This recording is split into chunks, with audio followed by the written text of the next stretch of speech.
Good evening, my name is Pule Molebatsi and you're watching Bophelong on SABC News. Growing up in the 1980s in an overcrowded home with very little to eat and drink, Zazi took to the streets to look for his father. When he couldn't find him, he decided to stay on the streets than to return home. While living on the street, Zazi discovered his calling for music, and today he is South Africa's finest jazz musician. Here is how it all unfolded. Meet Zazi, a young man with humble beginnings from KwaZulu-Natal, South Africa. Like many South Africans, he was not born with a silver spoon in his mouth. I grew up in a poor family without a father, but my father is still alive. Yeah, we were staying in a house because there was unemployment, and then we were living in a two-room. I think we were 10. Yeah. All the kids, they were laying down on the floor those days. Yeah, in 1980s. Having grown up without a father, the challenges that Zazi faced involved not being able to afford many things like school supplies. So as a boy, he ventured out to find his father in the city of Durban. I was looking for my father because my father, he was a motor mechanic. He has a garage in town. And then I went there to ask money for the books because I was schooling. I think I was 7 years. I was doing a standard one. And then I went down, and then I met some friends. And then we were playing games. And then it was getting dark, and there were no place to go. And then I followed them, and then I just lived there like that.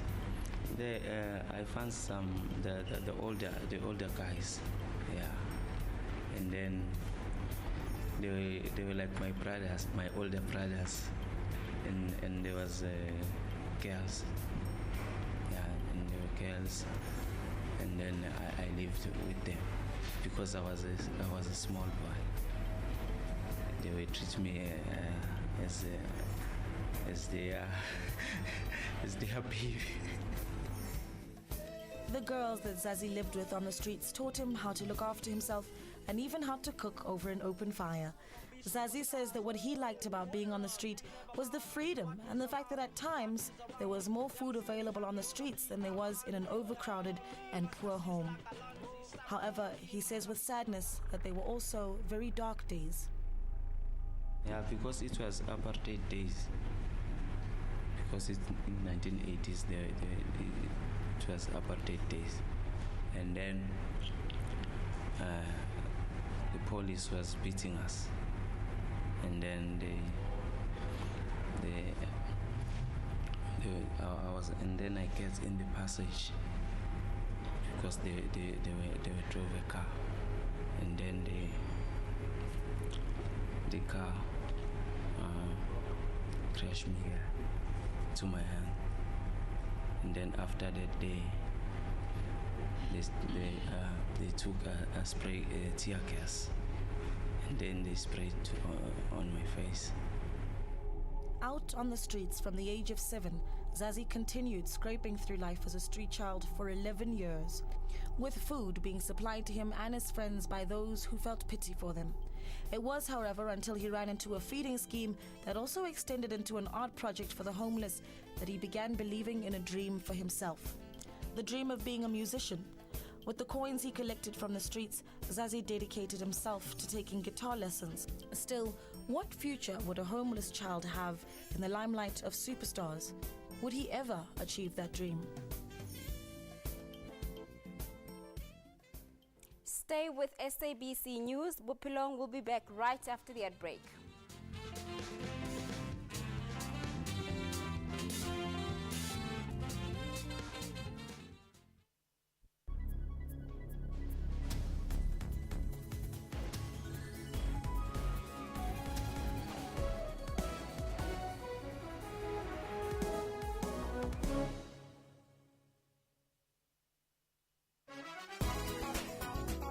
Since its inception, the city of Durban has sent a group of designers on an internship program in Milan, the fashion capital of the world. The origins of belly dancing are unclear, but its history in Egypt goes back to the 18th and 19th centuries, where dancers were known as wawazi. Inala's original music is composed and performed by Ladysmith Black Mambazo, the multiple Grammy Award-winning South African isicathamiya group led by Joseph Shabalala and Ella Spira. Inala blends the rhythms and harmonies of native musical roots with live percussion, piano and strings. Join Musam Khalipi on Afro Showbiz every Saturday at 19:30 CAT.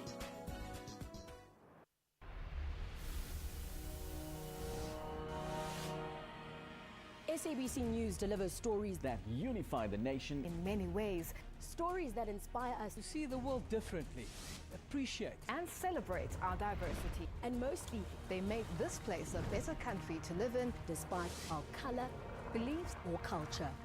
I am Hendra Raghunath. Tabile Ngwando, Lulu Gabu. Join us every day as we provide updates on local and international news straight into your home. We are SABC News.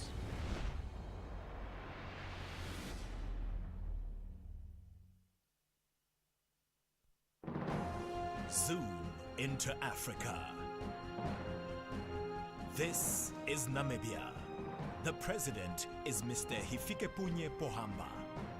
Namibia got independent from South Africa on 21 March 1990. The population is over 2 million people. One of the major languages spoken is Afrikaans. Monetary unit is the Namibian dollar.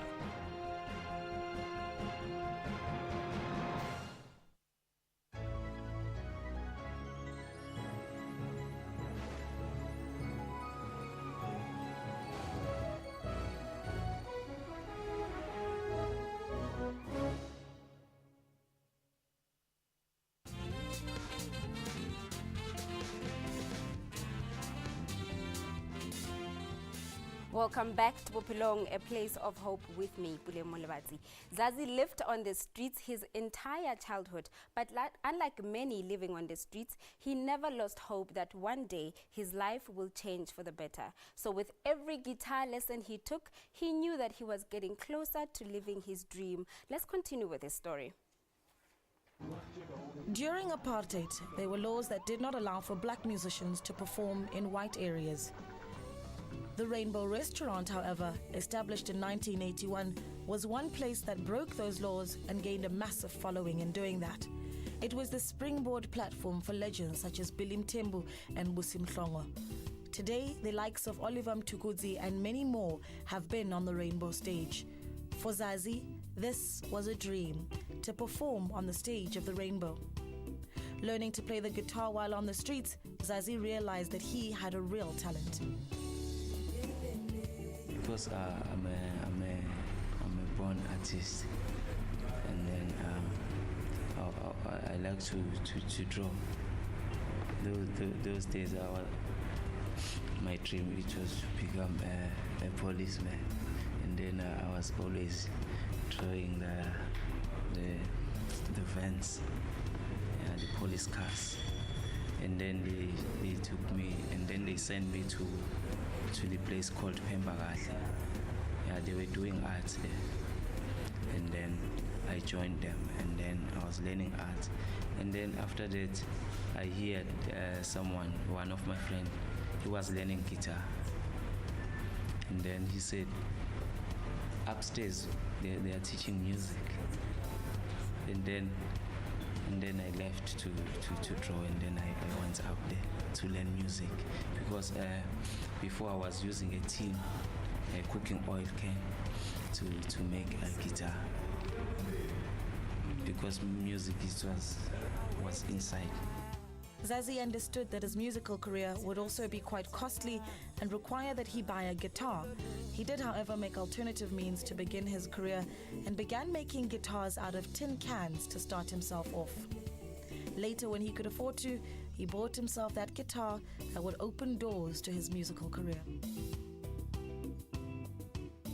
I depend on it. Yeah, music feeds me. That's why I play music. and it's the only thing that I depend on to it. And I'm a handyman. I'm talented. I can do any kind of job.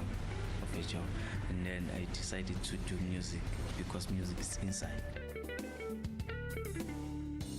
His guitar lessons also led him to being reunited with his family when they finally found him taking a lesson.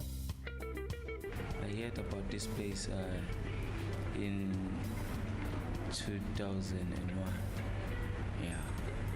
And then after that,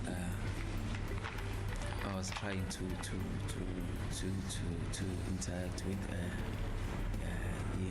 who's this guy Neil on Facebook, and then he said he want to see me first perform my first performance, and then after a car accident, because I had a car accident last year, 2013 on January.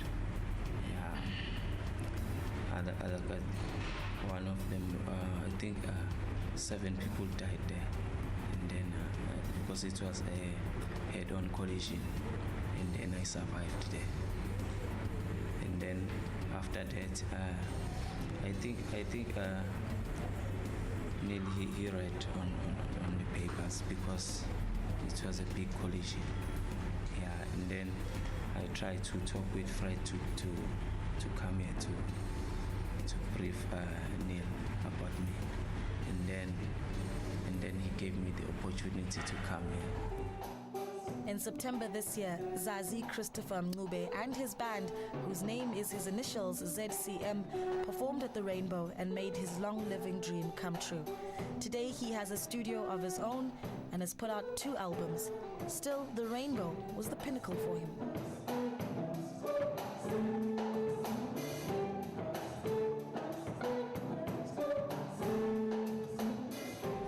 Very happy, and even now I'm very happy about it to welcome me in the Rainbow family. Now I feel like now I'm succeed. Music, he says, has been his healing, and according to Zazi, proof that anybody can have a dream and achieve it.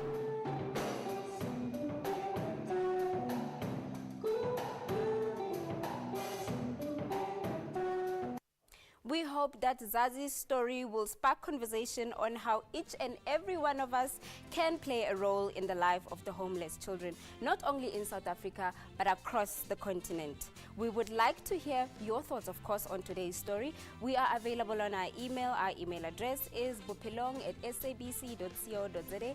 And, of course, on social media, we are at Bophelong Show on Twitter. And after the break, we talk about how each and every one of us can play a role in the lives of the homeless children. Stay with us.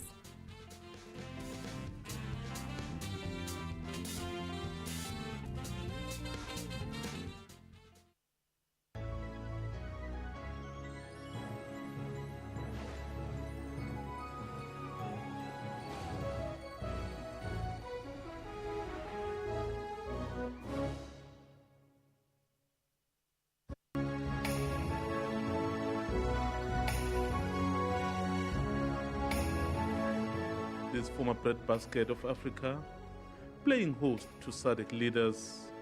I feel humbled and yet greatly honored at being appointed the chairman of SADC.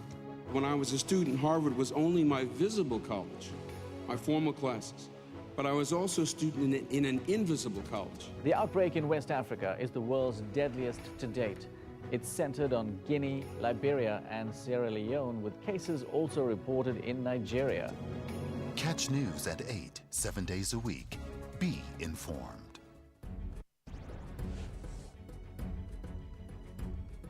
More than 230 people in Pakistan and northern India have been killed in torrential monsoon rains, which triggered flooding, landslides, and house collapses. Future is doomed already because I didn't write exam June. I didn't apply. So I don't know from now where I am going to do because I'm sitting at home doing nothing. We're running against time and we're losing lots of time, losing a momentum. It has reached a stage of extreme urgency. Triumphant South African national cricket team arrived back from Harare confident of the future. The Proteas trounced Australia by 6 wickets to claim the triangular series title in Saturday's final. Peter Ndoro, he's out and about today. He's at Tsitsikamma National Park to officially launch Sand Parks Week, as well as celebrate the national park's 50th birthday. I've got to tell you, it's picturesque beyond words. The people are really friendly and nice here. It's like the different kind of nature. You have mountains and you have the ocean, and it's all in one place. That's Morning Live, daily at 6 a.m. on SABC News.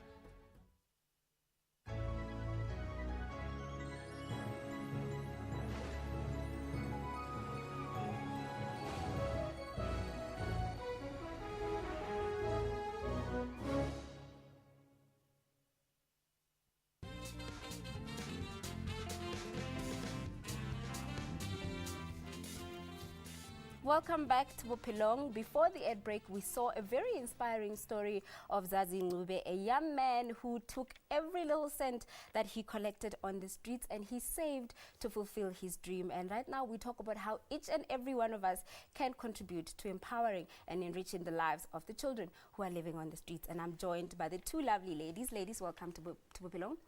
And I have with me Stephanie Bennett of the Jabulani Kalibos Shelter and Martha Mohlala of Gauteng Alliance for Street Children. Ladies, once again, welcome to the show. Thank you. Okay, let's start off by looking at what is it that the South Africa, the Gauteng Alliance for Street Children does, Ausmat? Gauteng Alliance for Street is making sure all the NGOs that are working with the street children are united, are one umbrella body. Yes, that's what we do. Okay, so that's different to what you do.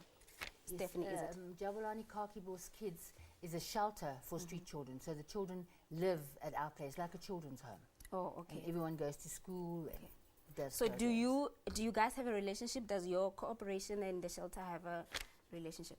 Yes, we do. Yes, Gauteng Alliance is an umbrella body for all the NGOs that are dealing with the street children. Okay, yes. So let's talk about the children that you have in the shelter. Where do you get the children?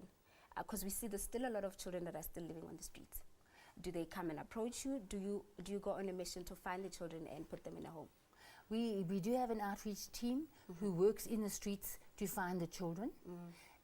They go out and feed them, and in winter give them blankets, start building a relationship with them so that they trust us enough to come to us or go help. We try and help them to get home if possible, see if there's a situation that can be fixed. We also have the Department of Social Development brings the children to us. Also the police bring the children, and oftentimes we have shelters that have women. They bring their little boys to us because the boys can't stay with the girls. So it's a temporary situation for them. Let's look at the statistics, Ausmatha. Over the years, have we had an increase or a decrease of the children that are still living on the streets? There is an increase because of once the boys are 10, 17, 18, they're supposed to be out of the shelters, and we have no skills development centers for them. So there is a huge increase. Sure, but then what do we do, Stephanie, then when then the teenagers have to go back to the streets? What can we do? That's a problem that we're trying to address, to see what can we do to do skills training with them or find bursaries for them. This year we managed to find bursaries for 4 of our boys who had finished matric, and they're studying IT or electrical engineering. But that is a problem, to have a spot for them that they can do skills training so that they can work and not land back up in the streets. But because I can imagine the children that you find on the streets, they don't have birth certificates, you don't have a family background, you don't have been to school. How do you provide them with the future that you know that it's solid, apart from giving them food and clothes? You know, how do you get them the proper documentation that you can take them to school and they have a birth certificate that even if they get out of a shelter, they have some sort of a life? You know, they can go look for a job and perhaps go to varsity if they've stayed in school. That's a very high priority, because if they don't have ID documents, they can never write matric, they can never work, they can't even stay in the country, they can never marry. So our team of social worker, social auxiliary worker, even the childcare workers, the outreach workers, we all work, do big detective work, go and find whatever connections we can to organize birth certificates first, and then ID documents. That's a very big, important aspect. And we try and make sure that we can get those, you know. And Department of Home Affairs helps a lot. Okay, also. that's good. Yeah. That's absolutely good to hear. And Ausmatha, I just want to look at how, you know, with our children that are still living on the street, that are not in the shelter, is there a grant that they can still get, even though they're living on the streets and they don't have a guardian? On the street, they can't get a grant at all unless they were in place in the shelter. And then that's when, or if we find a guardian that can accommodate them in the house. But on the street, they can't. Because majority of people, there's a debate about why should I give the child money when there's social grant. That's, of course, for the children in South Africa. Why should I give money on the streets if a child is begging? So do you have problems that you come across where you're trying to find a grant for a child and you want to, you know, keep them in school, and of course with the paperwork and all of that? And I know specifically with the foster care grant, it works with a guardian, either a relative or a friend or a family friend. But I guess it could be quite different in a shelter, where you have lots and lots of children. Who gets the grant? We don't get a grant. As a shelter, the children don't get a grant because social development funds us. Okay. Because we have to be registered with them. They have to be happy that we're doing a good job before they will fund us. And if they do, then we don't get a grant for the children. Only the children that live in a family can get a grant, can access a grant. So the children on the streets cannot access a grant. So they absolutely have no means of living at all. Shoo, so can they come to a shelter and then just get clothes and food and then leave, go back to the streets and come back tomorrow? Or do you have a structure where you've got a register of some sort where you know who's coming every day? Can anybody just come to the shelter? Well, we actually go out into the streets and find them. Now with the new Childcare Act, we're unable to bring them to the shelter just like we used to. There's no open door, they can't just pop in.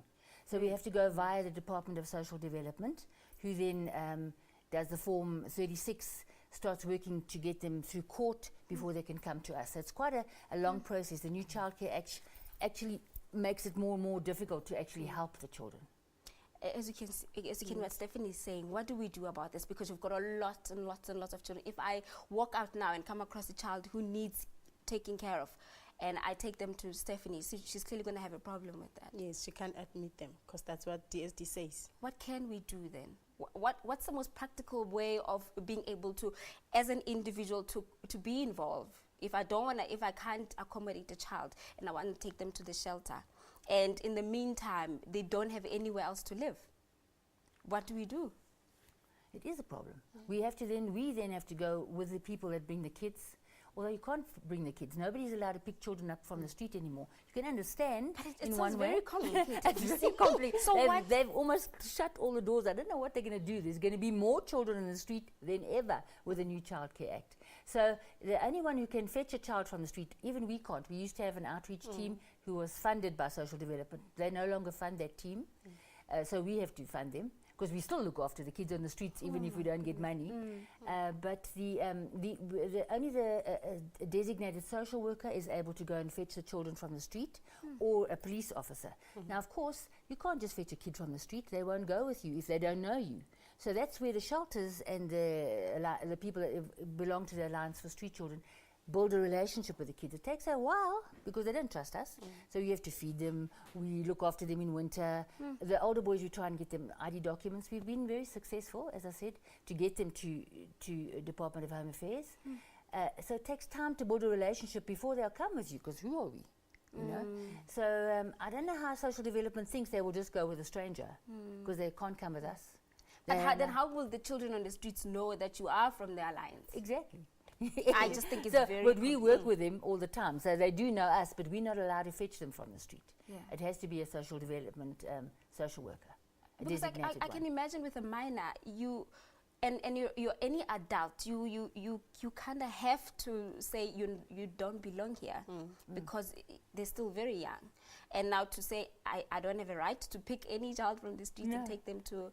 Then that's why you get young boys that are, you know, on you sniffing glue, still begging for money, and they go buy more glue and they still live on the streets. There must be a solution, ladies. There should be. Well, now we're like almost in a catch-22. We don't know what to do because we're not allowed to fetch the kids ourselves. So you have to work with the Department of Social Development to fetch the children. So as we identify them, then we need to go to social development. Then they need to come with us to fetch the kids. It doesn't really work practically like that, you know. But that's the process now. So it's quite difficult. Anybody who finds a child has to take, can't actually take them to social development. You have to get hold of social development to come and fetch them. As you can hear, it's a very heavy topic that we're talking about. So what is it that any individual can do then to assist? What can I do that it's legal, that if I do make a contribution? Because I think when you give money, you're wondering, if I give money today, what are they going to eat tomorrow? If I give money now, what are they going to buy with the money? If I give the clothes, is it enough? It's just clothes. It's not going to take them to school. So then what can we do as individuals to lend a helping hand? Instead of giving the kids the money on the street and food on the street, advise them to go to the nearest police station, because the police station can issue out the Form 36 that we want, even though it takes long. And then it's going to be much easier, or donate the money straight to the individual organization that are dealing with the street kids.